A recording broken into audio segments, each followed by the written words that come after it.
little bit like when Ralph, obviously Bolivia, you're not going to do stuff. This is the first time in 20 years that FIM has done a multiple world record attempt on British soil. So we're going to be doing a flying kilo and attempting a flying mile as well at Elvington, which is a 1.9 mile ex-World War II bomber runway. One of the few and only events in the UK that allows crazy speeds that we're doing today to be achieved.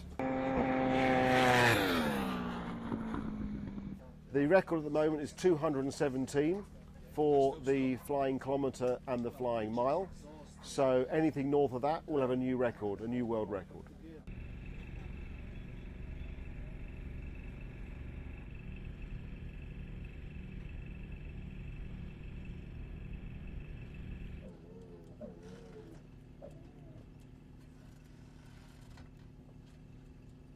This event, this is with Straight Liners. They're the UK Timing Association, which I run with them at various events throughout the country.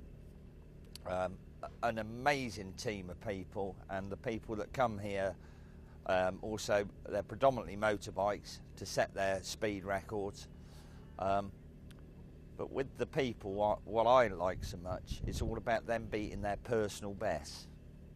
So yeah, they're trying to attain world records, but predominantly they're trying to beat their personal best. And whenever they do, everybody is elated for them, and that's, you know, it's just a wonderful place to be.